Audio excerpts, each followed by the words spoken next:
Hi, my name's Angelica, and this is Foot Fix. So for this workout, you're going to need a rubber band or a small looped TheraBand and 2 yoga blocks. Okay, so you are gonna grab your looped TheraBand or your rubber band and put it on your big toes, and you'll have to adjust according to your own body. So if you have a looped TheraBand like this, that's this wide, you can just put it across the entire toe. If you have only a rubber band, you can decide where you want that rubber band, right? Because they're gonna be more thin. So maybe you want the rubber band at the base of your toe, or if you have bunions, you might wanna bring that rubber band up so it covers part of your toenail and really realigns your big toes into the right alignment. So once you've decided what alignment works for your feet, sit either on the floor, just leaning back on your hands. You want to be able to get your legs straight, and if that's uncomfortable, sit on a chair. And see if you can get your feet parallel to each other with no resistance yet, just have the band taut. And we're gonna start with flexing our feet and trying to stretch our feet apart, not enough to cause any pain, but enough to make our feet and our leg muscles work. So now that you've got a good amount of resistance on that band, see if you can keep your feet parallel and this wide and point your feet. And when we point, it's very hard to point all of the toes, so really get all those toes curving and flex. All the way flex. Sometimes we just flex the toes, we don't flex the whole foot, but I want you to flex your whole foot and ankle. And then point and flex. So we're just taking the feet through their entire full range of motion with a little bit of resistance, which is gonna make your muscles work. Not just the muscles in your feet, but also the muscles in your legs. So flex, all the way flexed. Even when you think you can't flex more, try to flex a little more. Point, and then same thing, even when you think you can't point anymore, try to point a little more, and flex, and point. Okay, so if you're able to do that, that is great. If that's a struggle, you can stick with just that first exercise for a while until you're able to do the next exercise. See if you can keep your heels right where they are on the ground, like they're super glued to the floor. Keep your feet flexed and rotate your thighs outward. And that's also gonna rotate your feet out, and you're gonna use your butt muscles to do that, and then come back to parallel. So you'll see I rise up a little bit off the mat because my glutes are engaging. All the muscles in the front of your quads and above your knee engages as well, and then back to parallel. 3 more times. You can inhale to rotate out. Make sure you don't slide those heels. Exhale to come in. A lot of the times I see people do this, right? So we didn't use our butt muscles. So make sure you don't slide those heels. You rotate out, even if it's only a little bit, and back to parallel. Inhale out. Try to flex more. Usually the feet start to not flex, right? They're getting a little bit tired. So flex them more. Back to parallel, last one. Rotate out. All the muscles in your legs are working. Back to parallel. In Pilates, we call that connecting the feet to the seat, because what your feet do determines what your glutes are doing. So they can either be engaged or not engaged. The second variation of that is pointed feet. So this one's a lot harder, and people tend to slide their heels more because it's very hard. Make sure you don't slide your heels. All the way pointed. Can you rotate out? It's so much harder. It's gonna use a lot more muscles on the inside of the leg. Back to parallel. What you're looking for are the inside edges of my feet parallel to each other. And inhale, rotate out. And back to parallel. You can see the toes on my left foot are trying to do all kinds of weird things. I'm just focusing on looking at them and pointing them, right? So sometimes it's very hard to control our toes. They have a mind of their own, but if we use our brain power, we can gain a little bit more control of them. Inhale, rotate out. Exhale, parallel. Inhale, rotate out. You can probably really feel your arches working now. Exhale, parallel. One more. Inhale, rotate out. And exhale, parallel. And then our final rubber band exercise is gonna be like a little combination of both of those. So we're gonna start with 0 resistance. The band is taut, and we're going to flex, rotate out, point, this is the hard part, and return to parallel. So this is where we have 0 resistance, and then we flex again. Lots of resistance to rotate out. Lots of resistance as we point and keep our feet rotated out. And return to parallel. Your feet get a little break there. And we flex, rotate, keep it rotated as you point, parallel, last one, flex, rotate, point every single toe, even the toes that don't want to point, parallel, and return to the flex. And then we're going to reverse it. So now we point without any resistance.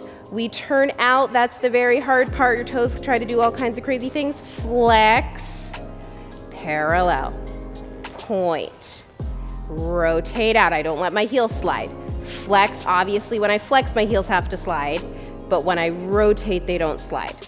Point, rotate out, don't move the heels. Flex, parallel, last one, point, rotate, flex, and parallel. And those are your rubber band exercises. Okay, so now we're gonna do your standing footwork. And for this, you also wanna have your feet parallel to each other. So just look at your feet, align the inside edges of your feet parallel to each other. If you have a hard time keeping that, you can always use something like a book or a yoga block in between your feet, and that will make it so you don't have to keep looking down at your feet to keep them parallel. And we're gonna start with a very simple heel lift, but we're gonna do it the Pilates way. So when you lift your heels up, can you try to keep your feet parallel to each other? In other words, don't roll out onto the outside edges of your feet and push your ankles out to the side. You'll probably have to put more weight on the inside edge of your foot and your big toe, and then lower down. And as you lower down, I want you to imagine your head has to grow taller towards the ceiling. Hands are gonna go on your hips so you're not tempted to use your hands. Lift your heels up, put weight on the inside edge of your foot, press through the big toe, spread all of your toes out. This is where the toes tend to grip the floor. Don't let your toes grip the floor, grow taller as you lower your heels. Lift your heels up, pull your belly button in. If you feel off balance, stretch the top of your head up to the ceiling while looking forward. And then grow your head taller, pull your belly button in more as you lower down, one more time. So we're just working the arches of the feet now. Lift the heels up, spread the toes out. If you can't get your toes to stop gripping the floor, try to lift your toes off the floor. And then grow your head taller, pull your belly button in, lower your heels down. So if that's hard for you, just stick with that one for now. If you've mastered that, you're ready to join me in the next one.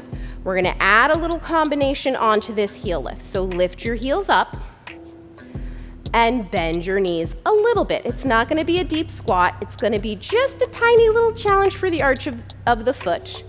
Can you keep your knees this bent and lower your heels down?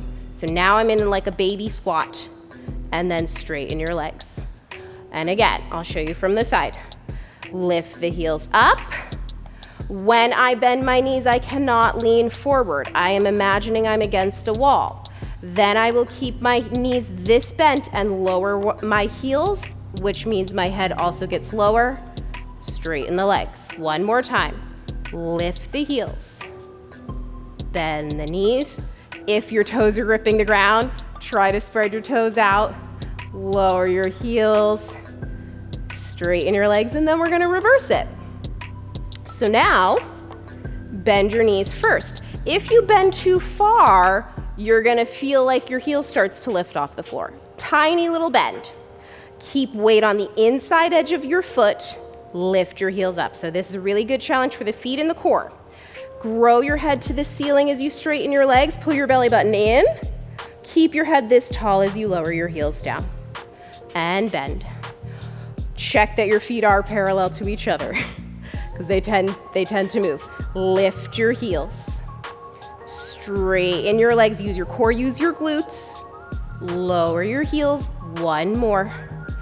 Every motion we make in Pilates is with control. Bend the knees with control, not fast. Lift the heels with control. Check that the weight is on the inside edge of the foot.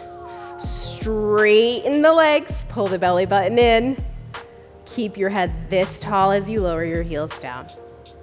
Very nice. So your arches and your feet might already be feeling the burn, but we're gonna up the ante by doing this on yoga blocks.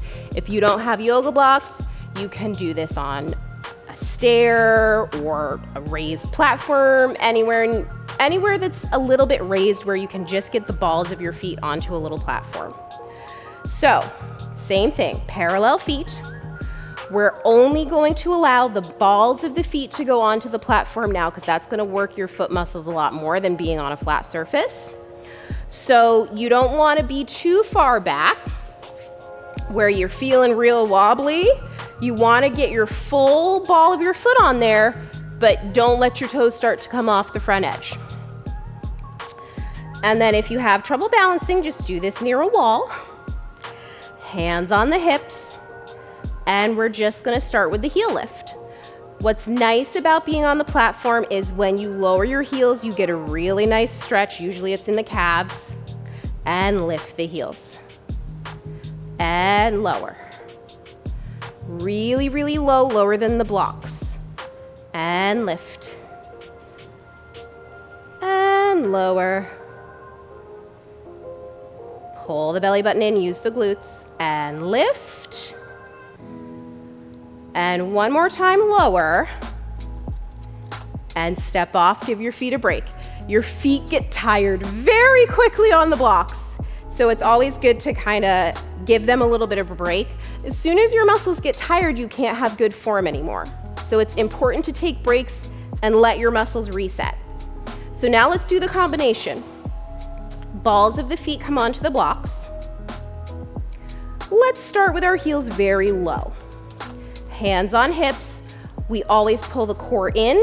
We always lengthen our head up to the ceiling so that we're really engaged in our muscles. Lift the heels up. Don't bend your knees a lot, just bend your knees a little. Lower the heels. Straighten the legs, keep your heels low. Lift the heels. Bend the knees, pull the belly button in more. Tiny little bend, not a big bend. Lower the heels, straighten the legs. Remember not to lean forward. Lift the heels, spread the toes out, bend the knees. Keep the feet parallel, lower the heels. Grow your head taller as you straighten your legs. Last one, lift and bend and lower and straight and step off. I'm already feeling the burn in my arches of my feet, and that's the part of the foot that gets really flat and really weak and really needs the most strengthening. So shake out your feet if they're feeling a little tired. We've got one more combination to do in the reverse order. So step the balls of your feet on. Start with your heels as low as they can go. Hands on hips, core is pulled in, head is really stretched up to the ceiling, good posture. Bend the knees a little, pull your belly button in more. Lift your heels. Straighten your legs. Lower your heels. Bend. And lift the heels as high as you can. Sometimes you'll only get this high. Sometimes you'll get really, really high. It all depends on your body and your muscles. Straighten your legs. Lower your heels. The more you pull your core in, the more control you have. 2 more times. Bend the knees, pull the belly in more. Lift the heels. Straighten the legs, grow your head taller. Lower the heels. 1 more time. Bend the knees, keep the heels low. Lift the heels. Straighten the legs. And lower the heels as low as you can go. Stretch that foot out. Step off the blocks. And you guys are done.